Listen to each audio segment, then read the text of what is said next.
నమస్తే, నేను విజయారెడ్డి. గత వారం 10 రోజుల నుంచి మేము మొత్తుకుంటూనే ఉన్నాం. ఏది ఈ కంచగచ్చుబోలి భూముల గురించి, 400 ఎకరాల భూముల గురించి. మేమైతే అటు కోర్టులో ఎవరైతే పిటిషన్ వేసిరో న్యాయవాది ఇమ్మినేని రామారావుని తీసుకొచ్చి ఎవ్రీ డాక్యుమెంట్తో సహా, అరే నాయన ఇది సంగతి, దాంట్లో ఎన్ని చెట్లు ఉన్నాయి, ఎన్ని వన్యప్రాణులు ఉన్నాయి, అది భూమి కూడా చెప్పినాం చాలా డీటెయిల్స్. ఇలా ప్రభుత్వ భూమా, ఇది వర్సిటీ భూమా అనేది గురించి చర్చ జరుగుతుంటే కూడా దానికి సంబంధించిన పుట్టు పూర్వతలు అంతా తీసుకొచ్చి కూడా మేము ముందుకు పెట్టినాం. కానీ అయినా సోషల్ మీడియాలో ఎవడికి నచ్చినట్టు వాడు వాగుతూనే ఉన్నాడు. ఇంకా దౌర్భాగ్యమైన విషయం ఏంటంటే, ఇన్ఫ్లుయెన్సర్లు తీసుకొచ్చి కూడా ఆ భూమి ప్రభుత్వ భూమి, దాంట్లో చెట్లు లేవు, తర్వాత జింకలు లేవు, నెమ్మలు లేవు, తాబేలు లేవు, పిచ్చుకలు లేవు, నీళ్లు లేవు, లేకులు లేవు. ఇవన్నీ పిచ్చి మాటలు. అంటే ఒక నిజాన్ని, ఏదైతే నిజాన్ని బయట పెడుతున్నాం, నిజాన్ని బయట పెట్టిన వాళ్ళు గుప్పడి మందిమే ఉన్నాం. కానీ ఆ గుప్పడి మందితో సహా నిజంగా నిజాయితీగా ఉండే వాళ్ళందరూ కూడా సపోర్ట్ వచ్చారు. కానీ దీన్ని ఏం చేసిరంటే, వాళ్ళు చెప్తారు కదా నిజాన్ని, మనం ఆ నిజాన్ని తిప్పి కొట్టాలి. సో మనం ఏం చేయాలి, ఆ నెమళ్ళు అరుపులు నిజమే నేనే తీసిన అనేసి అందులో తీసిన పిల్లోడు దాని టైమర్తో సహా డిస్ప్లే చేసాడు. కాదు కాదు కాదు మనం కొట్టిపారేయాలి. ఎందుకు అనంటే, గల్తీ గడబిడ చేయాలి. చేయకపోతే ఏమవుతుంది, అమ్మో జనాలు నమ్మేస్తారేమో, నమ్మేస్తే ఎట్లా మళ్ళీ మన రేవంత్ అన్నకు చెడ్డ పేరు వస్తుంది. కానీ సుప్రీంకోర్టు మొట్టికాయలు వేసేంత వరకు కూడా సోయిరాలి. ఇంకా దాని గురించి ఇంకా ప్రస్తావించుతున్నారంటే, మీ అనుంగు పత్రికలలో వచ్చిన మీకు హెడ్లైన్తో సహా నేను కొంచెం చూపిస్తున్నా. జనరల్గా నేనే చెప్పొచ్చు, కానీ అవి మీకు అర్థమవుతుంది కదా దేంట్లో చెప్పింది. ఇది అనుంగు పత్రిక. సిఎస్ జైలుకే ఎందుకంత సుప్రీంకోర్టు తీవ్రమైన వ్యాఖ్యలు చేసింది. ఒక్క రోజులోనే 100 ఎకరాలలో చెట్లు నరికేస్తారా? అరే భూమి ఎవరిదన్నా పోయి పక్కన పెట్టు, నేను ఆ భూమి ఎవరిది అనే విషయాన్ని గురించి దాదాపు 4-5 వీడియోలు ఉన్నాయి, మీరు చూడొచ్చు. విత్ డాక్యుమెంట్తో సహా నేను మీ ముందుకు తీసుకొచ్చిన. ఏది ఎవ్వరు చేయక ముందుకే ఈ భూములు ఏంది, దీని కథ ఏంది, 2017 దీని పొజిషన్ ఏంది, 1973 పరిస్థితి ఏంది, అసలు అంత మొత్తం 2079 ఎకరాలు 2239 నుంచి 2079 వరకు ఇది అయింది. ఆ భూమి అంతటి కూడా అప్పుడున్న వీసీ 1973లో ₹1 కేటాయించి మొత్తం ప్రహరీ గోడ ఎందుకు నిర్మించారు, ప్రతి విషయాన్ని స్పష్టంగా పూసగుచ్చినట్టు మీ ముందుకు తీసుకొచ్చిన. మనం వినే సమస్య లేదు. ఇంకా కూడా ఏది నిజంగా జనాలు ఓట్లేసిన వాళ్ళని అనాలేమో ఇప్పుడు ఇట్లాంటి వాళ్ళకు సోయి లేదు, మరి చదువుకున్నారో లేదో అర్థం కాదు. అరే ఇప్పటికి దాన్ని అడవెట్లయితుంది, అది హైదరాబాద్లో నడి మధ్యలో ఏడుంది అనేసి. అంటే తెలిసి మాట్లాడుతున్నారా తెలియక మాట్లాడుతున్నారో అర్థమవుతలేదు. అరే భూమి ఎవరిది? సరే ప్రభుత్వ భూమి అయితే దాని గురించి చెప్తున్నారు కదా. అరే పర్యావరణం దెబ్బతింటుంది. ఈరోజు మన హైదరాబాద్కు నిజంగానే పెట్టుబడులు రావాలన్నా ఇవాళ అన్ని నగరాలతో పోలిస్తే హైదరాబాదు కొంచెము స్టేబుల్గా ఉంది. ఇక్కడ పెట్టుబడులు రావడానికైనా, వివిధ రాష్ట్రాల నుంచి ప్రజలు రావడానికైనా, దేశాల నుంచి రావడానికైనా ఈరోజు వాతావరణం అనుకూలంగా ఉంది అనేసి మాట్లాడుతున్న నేపథ్యంలో వాస్తవం ఇది. ఇలాంటి నేపథ్యంలో మనకి ఎక్కడెక్కడైతే ఖాళీగా ఉంటాయి, వాళ్ళు అమ్మిరు కాబట్టి నేను అమ్ముతా, వాళ్ళు చేసిరు కాబట్టి నేను చేస్తా అంటే, వాళ్ళు తప్పు చేస్తే మీరు చేస్తారా? చూడు ఆ రోజు వాళ్ళు ఒకవేళ చేసినా ఈరోజు మేము చూడు ఎలా నిరూపించాము, మేము చేసే పరిపాలన ఏ విధంగా మేము సంక్షేమ పథకాలని మేము ఇచ్చాము, ఎక్కడ కూడా ఒక భూమి అమ్మకుండా పేదల నుంచి భూములు గుంజుకోకుండా మేము ఏమేమి చేసినాం అనేది ఒక రోల్ మోడల్గా ఉండాల్సింది పోయింది. వాళ్ళు చేసింది కాబట్టి మేము చేస్తాము, అందుకని ఏం చేస్తే ఇలా 400 ఎకరాలకు ఇదైందని ఆ రోజు కాళేశ్వరం భూముల సంగతి కావచ్చు, ఇంకోటి కాబట్టి తెరపైకి తీసుకుంటుంది. కాదు, చెప్పాల్సింది ఏంది, ఒకవేళ గత పాలకులు తప్పు చేస్తే దాన్ని సరిదిద్దాల్సిన బాధ్యత ఉంటుంది. ఆ క్రమంలో వెళ్లకుండా సక్రమమైన మార్గంలో వెళ్ళి మంచి పరిపాలన అందించాలని కోరుకుంటారు. కాబట్టి వాళ్ళు పావులో చేస్తే నేను ఇంకా 30 చేస్తానే పరిస్థితిలో ఉంటే ఏమవుతుంది? ఇగో ఈ పరిస్థితి ఉంది ఇప్పుడు. సిఎస్ జైలుకే అదొకటే మాట్లాడలేదు, అక్కడ చెరువు దగ్గర నిర్మించి తాత్కాలిక జైలుకి వెళ్తారని కూడా మాట్లాడారు. అంటే ఇంక అర్థం చేసుకోండి. అంటే ముందు ముఖ్యమంత్రులు వస్తుంటారు పోతుంటారు, అది సినిమాలు అంటే చూసినావా, చంటిగాడు లోకల్ ఎంతోమంది అధికారులు వస్తుంటారు పోతుంటారు అన్నట్టుగా వస్తుంటారు పోతుంటారు ముఖ్యమంత్రులు అధికారులు. కానీ వాళ్ళు చెప్పినట్టు వినుకుంటా పోతే ఏమైంది, ఈరోజు ఏమైంది, శనిగలు తిని చేతులు దులుపుకున్నట్టుగా వాళ్ళ పరిస్థితి ఉంటే ఇలా ఇరుక్కునే పరిస్థితి ఎవరికి వస్తుంది? సో ప్లేస్ చేంజ్ అయింది, ఎందుకంటే కొంచెం పవర్ ప్రాబ్లమ్స్ ఉన్నాయి దానివల్ల. ఇప్పుడు విషయం ఏంటంటే, కోర్టు చెప్పిన విషయాల్లో మేము సుప్రీంకోర్టు ఈ మొట్టికాయలు వేయక ముందు నుంచే చెప్తున్నాం. అసలు పర్యావరణ శాఖ నుంచి అనుమతి ఉందా? మెయిన్ థింగ్ భూమి ఎవరిదనేది పక్కన పెట్టినా కూడా అన్ని చెట్లు నరకాల్సినంత అవసరం ఏముంది? నరకడానికి నిజంగానే పర్మిషన్లు ఉన్నాయా? నరికిన చెట్లను అసలు ఏం చేస్తున్నారు? ఒకవైపు అందులో వన్యప్రాణులు ఉన్నాయి, లేక్స్ ఉన్నాయి. ఇది హైడ్రా పరిధికి ఎందుకు రాదనే విషయాన్ని కూడా పదే పదే ప్రస్తావించాము.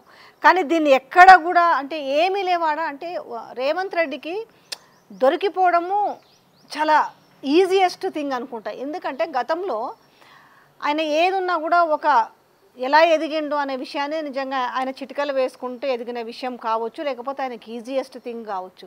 కానీ ప్రతిపక్షంలో ఉన్నప్పుడు చాలా డిఫరెన్స్ ఉంటుందన్న విషయం మేబీ మర్చిపోయి ఉంటాడు. అరే సాక్షాత్తు అసెంబ్లీలో మాట్లాడిన మాటలు ఈరోజు ఆ మాట మాట్లాడకపోతే మరొకలాగా ఉండేది. మళ్ళీ ఏమీ లేవు, అసలు గుంటనక్కలు మాత్రమే ఉన్నాయన్న మాట నిజంగానే ఆయనకే అది మిస్ఫైర్ అయింది అనుకుంటా. ఇక ఇవన్నీ కూడా సుప్రీంకోర్టు అడిగింది అసలు కంచగచ్చిబౌలి చెట్లు తొలగించి అభివృద్ధి కార్యకలాపాలు చేపట్టాల్సిన అవసరం ఏముంది? ప్రభుత్వం పర్యావరణ శాఖ నుంచి అసలు అనుమతి తీసుకుందా? చెట్ల నరికివేత కోసం అటవీ అధికారుల నుంచి అనుమతి పొందారా? రాష్ట్ర ప్రభుత్వం ఏర్పాటు చేసిన కమిటీలో అధికారులను నియమించాల్సిన అవసరం ఏమిటి? వారికి అడవుల గురించి ఉన్న అనుభవం ఏంటి? అక్కడ నరికిన చెట్లతో ఏం చేస్తుంది? వీటిపై నివేదిక సమర్పించాలని చెప్పింది. ఇది కూడా ఇప్పుడు 16వ తేదీ వరకు నివేదిక ఇవ్వాలి. అసలు 2-3 రోజుల్లోనే వందల ఎకరాల్లో అసలు ఎందుకు ఈ చెట్లను నరకాల్సినంత అవసరం ఏమొచ్చింది? ఇవన్నీ కూడా మీరు సవ్యంగా చేయకపోతే మాత్రం ఏందనంటే మీకు అక్కడనే అదేదైతే ఉందో అక్కడ చెరువు దగ్గర నిర్మించే తాత్కాలిక జైల్లో ఉండాల్సిన పరిస్థితి వస్తుందని కూడా సుప్రీంకోర్టు ధమ్కీ ఇచ్చింది. అంటే ఇంత హైకోర్టు చెప్పింది ఆల్రెడీ. ఏం చెప్పింది? మీరు ఒక్క రోజన్నా ఆగండి నరక్కుంటా అంటే రాత్రి పూటనే అసలు ఏముంది అసలు నిజంగా? ఏమంత కాన్స్పిరెన్సీ ఏంది? నాకు అర్థం కాలేదు. అంత 100 మంది 1000 మందిని పోలీసులు కాపలా పెట్టి ఏమీ లేదు. ఓకే మీరు అన్నారు కదా దాంట్లో పులులు లేవు, నెమలు లేవు, సింహాలు లేవు, ఇంకేవో మీరు అన్న గుంటనక్కలే ఉన్నాయి అనుకుందాం, ఇవేవి లేవు. మరి ప్రజలు పోయి చూసుకుంటారు, లేకపోతే ఎవరన్నా చూసుకుంటారు కదా. ఆ విద్యార్థులు ఒకవైపు గోస పెట్టి చెప్తున్నారు. నిజంగా చెప్పాలంటే ఆ విద్యార్థులకు అంత ఆరాటం ఎందుకు? వాళ్ళకేమన్నా ఒక గుంట భూమి వస్తుందా అందులో? అరే ఈ జాగనొద్దు, కోల్పోవద్దు, మొత్తం కాంక్రీట్ జంగిల్ కావద్దు అనేసి చెప్తుంటే అస్సలు కూడా మన చెవినకి ఎట్లా అంటే చెవిన పెట్టేసి ఇంకా దిగజారుడుతనం ఎంతవరకు అంటే నిన్న ఒక ఆవిడ చేసింది, సోషల్ ఇన్ఫ్లుయెన్సర్ అంటే సోషల్ మీడియా. ఆమె వేసుకున్న డ్రెస్సింగ్ కానీ ఆమె విధానం కానీ ఆమె చెప్పే విధానం అన్నా కనీసం మంచిగుందా? జనాలకు ఎక్కుతుందా? ఎవరు వీళ్ళంతా, ఎవర్రా మీరంతా అన్నట్టు అక్కడ ప్రతి డాక్యుమెంట్ తీసి చూపించినాం మేము. అరే ఇది ఇట్లా ఉంది 1973 నుంచి చూసుకుంటే 2025 వరకు అసలు ఆ భూముల పరిస్థితి ఏంది, వర్సిటీ భూముల పరిస్థితి ఏందని చెప్పినాం. కానీ ఈ నిజాన్ని అబద్ధం చేసే ప్రయత్నం చేస్తున్నారు. కానీ దీన్ని మాత్రం కొంచెమన్నా కన్సిడర్ చేద్దామని, లేకపోతే ఏమైంది లాస్ట్కు హైకోర్టు అంటే కోర్టులకే మీరు ధమ్కి ఇచ్చే పరిస్థితి చేస్తే కోర్టు చెప్పింది హైకోర్టు ఒక్క రోజున ఆగండి అంటే ఆ రాత్రి కూడా వందల జేసీబీలు పెట్టి నైట్ టైంలో పనిచేయాల్సినంత అవసరం ఏమొచ్చింది? దానికి సంబంధించిన విజువల్స్ ఏంది, ఆ దగ్గర విజువల్స్ ఎందుకంటే అక్కడ దగ్గరలో ఉన్న వాళ్ళు ఎక్కువగా ఆ వర్సిటీ విద్యార్థులంతా కూడా ఆ పరిస్థితిని ఎప్పటికప్పుడు వీడియోల రూపంలో బంధించి విత్ టైమర్స్తో సహా బంధిస్తేనేమో చిల్లర మల్లర మాటలు అవి ఏఏ అంటారు, గ్రాఫిక్స్ అంటారు. అవి గ్రాఫిక్స్ కాదురా నాయన, ఏం జరిగింది అని అంటారు. ఏం చేస్తారు నిజంగా? అన్ని చెట్లు నరికిరు కదా, చెట్లను ఏం చేసిర్రు? దీనికి సమాధానం ఉందా? ఇప్పుడు ఇచ్చిందా హైకోర్టు? ఇంకా హైకోర్టు అయిపోయింది కదా, సుప్రీంకోర్టు అయితే మొట్టికాయలు వేసింది కదా. ఒక వారం రోజులు ఇది చేయండి, మాకు 16వ తారీఖు నివేదిక ఇవ్వండి అనేసి చెప్పింది కదా. ఎప్పుడైనా కూడా పర్యావరణంతో అంటే నేచర్తో పెట్టుకుంటే ఏమవుద్దన్న సంగతి తెలియదు. అయినా కూడా ఈ విషయంలో హైడ్రా రంగానికి సంబంధం లేదా? అంటే ప్రభుత్వం ఏ నిర్ణయం తీసుకుంటే, ముఖ్యమంత్రి ఏ నిర్ణయం తీసుకుంటే దానికి లోబడే ఉండాలా? మీరే అన్నారు కదా మేము అన్నీ కాపాడడానికి, అందులో పర్యావరణం చెప్పారు, లేకులు చెప్పారు, అన్నీ చెప్పారు కదా, నాలాలు చెప్పారు, చెరువులు చెప్పారు, అన్నీ చెప్పారు కదా. మరి దాంట్లో ఆల్రెడీ ఉంది కదా, దాంట్లో పర్యావరణం ఉంది, దాంట్లో సరస్సులు ఉన్నాయి, దాంట్లో వన్యప్రాణులు ఉన్నాయి. దాన్ని అంతా కూడా పాడు చేసి నాశనం చేస్తుంటే, డిఫారెస్ట్ చేస్తుంటే ఎందుకు హైడ్రా రంగనాథ్ కమిషనర్ ఎందుకు రెస్పాండ్ అవ్వటం లేదు? అసలు కనీసం ఆ ప్రాంతానికి వెళ్ళన్న ఒక్కసారి అసలు ఏంటి అంటే మీకు కూడా అనుమతి లేదా రంగనాథ్ గారు? మీరు ఒక హైడ్రా కమిషనర్ కదా, కనీసం పోయి ఒక కామన్ మ్యాన్ కన్నా పోయి చూద్దాము, మనల్ని అడుగుతారు రేపు క్వశ్చన్, మనం దానికి సమాధానం చెప్పాలి అనేసి కొంచెం మన బాధ్యత కూడా లేదా? మీరు పోయి ఉంటే ఎంత బాగుంటుంది. ఎందుకంటే పోయి ఉంటే మీకు నిజాలు తెలుసు కాబట్టి ఆ నిజాలు బయట పెట్టడానికి అవకాశం లేదు కాబట్టి నోరు మూసుకొని కూర్చున్నారు. మరి మేధావులంతా ఏమైనా ఒకరిద్దరు మాత్రమే నోరు తెస్తున్నారు కదా, ఏమైనారు అందరు కూడా? వీళ్ళ నోర్లన్నీ ఏమైనాయి అంటే నోరు పూడుకుపోయినాయా? అంటే నోరుండి మాట్లాడలేకపోతున్నారు, కళ్ళుండి తెరవలేకపోతున్నారు, చెవులుండి వినలేకపోతున్నారా ఇప్పుడు కనిపిస్తున్న విధానం చూస్తుంటే? అంటే సుప్రీంకోర్టు మొట్టికాయలు వేస్తే తప్ప వర్క్ ఆగదు. అంటే తెలంగాణ రాష్ట్రంలో అసలు ఏం జరుగుతుందంటే వచ్చిన దగ్గర నుంచి భూములు భూములు భూములు భూములు. అసలు ఫస్ట్ నిజంగా ఎవరిని అనాలంటే నిజంగా చూస్తుంటే ఏమనిపిస్తుంది, ప్రజల్ని అనాలి ఏమనిపిస్తుంది. ఎందుకంటే వీళ్ళిచ్చే హామీలకు ఆశపడి హామీలు ఇవ్వలేదని మళ్ళీ ఎండిపోస్తున్నందుకు ఇంకేముంది, ఎక్కడ భూములు ఉంటే అక్కడ తెగ నమ్ముకొని అందులో సపోజు ఒక 40-50 కోట్లకు అమ్మిర్రు అనుకో, అందులో ఎంత ఇస్తారు మళ్ళీ? పోనీ ఆ 50 కోట్లకు వచ్చే, నేను ఎగ్జాంపుల్ చెప్తున్నా, ఎన్ని కోట్లు వస్తాయి అనేది పక్కన పెట్టినా కూడా ఒక 50 కోట్లు, 1,00,000 కోట్లు, 50,000 కోట్లు అనుకుందాం. పోనీ ఇవన్నీ కూడా ప్రజలకు పెడతారా? అది లేదు కదా. అందులో మహా అయితే ఒక 10-15 కోట్లు కూడా ప్రజలకు కేటాయించారు. కానీ మళ్ళీ అకౌంట్ ఎవరి లెక్కలోకి వేస్తారు? ప్రజల లెక్కలోకి వేస్తారు. ఇప్పటికైనా తెలంగాణ ప్రజలు కళ్ళు తెరవండి. కావాల్సింది ప్రభుత్వాలు ఇచ్చే ఉచిత పథకాలు కాదు, ఒక్కటే డిమాండ్ చేయండి. సో ప్రజలు చేయాల్సింది ఏంటంటే ఒక్కటే డిమాండ్ చేయండి. ఏంది అదంటే ఉచిత విద్య, వైద్యము, రైతులకు గిట్టుబాటు ధర.